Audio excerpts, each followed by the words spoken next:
Hey, Pete from Mainline Overland here, standing in front of this completely bone stock 22 Tacoma with just over 2,000 miles on it, except for this Magnuson Supercharger.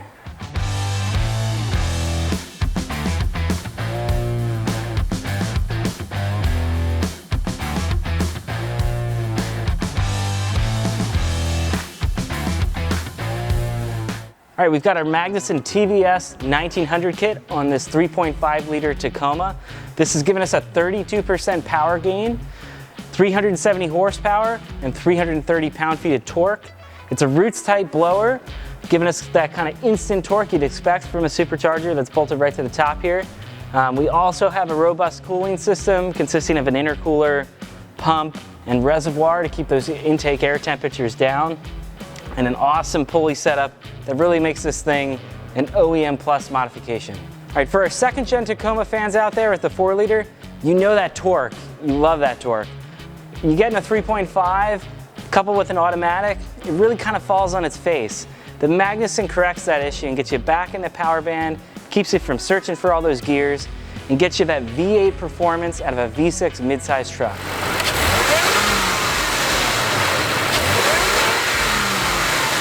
Some items you might not immediately see when you look under the hood of this stock looking truck would be the intercooler, the coolant pump, and our reservoir here to keep those intake air temperatures down.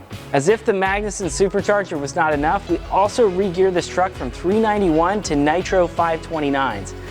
Usually customers are gonna go with either the Supercharger or the gears. This customer chose both, and right now this thing rips.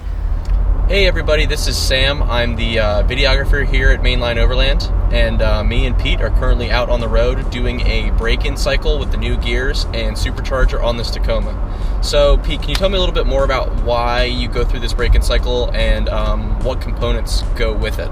Yeah, so we like to do a couple of heat cycles whenever we do a re-gear. That's part of our process here at MLO.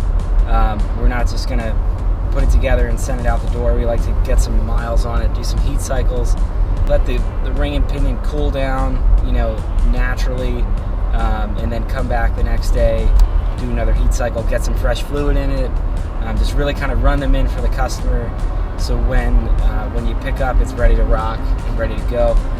Beyond that, we like to have, when possible, have the vehicle come back at 500 miles and get fresh fluid in it, or we like to have the customer swap it with the right stuff, the heavy nitro gear oil that we prefer to use. But drivability wise, this thing is like right in the power band. I am barely on the pedal, and we're cruising along at 60. We're not searching for any gears, so that's already a vast improvement over a stock 3rd gen Tacoma. For anybody that's ever driven this truck with the 3.5, you know what I'm talking about. Yeah, it doesn't feel nearly as slouchy at all anymore. It gets up and goes when it needs to, but it's still like comfortable highway driving.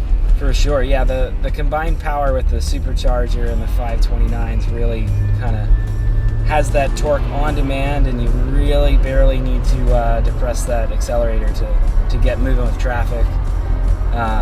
We're not going nuts right now on the braking heat cycle. We're just trying to get some kind of around town up to temperature miles on the truck.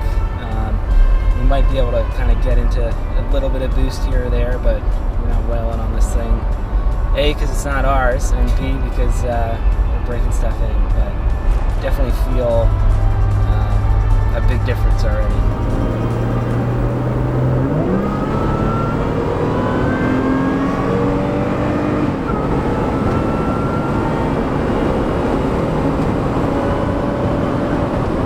We went with both on this because we got big things coming down the line. We're gonna have it in for round 2. We're gonna get a little bit taller and a lot more travel. If you're interested in waking up your 3.5 liter Tacoma and having a Magnuson Supercharger or Nitro regear performed by an authorized dealer and installer, definitely reach out to us. We perform this at all 3 of our East Coast locations in New Hampshire, Pennsylvania, and North Carolina. If you enjoyed this video and you're interested in more late model Tacoma content, be sure to check out this playlist, and don't forget to like and subscribe because we got a whole lot more videos coming out, especially a part 2 on this truck soon.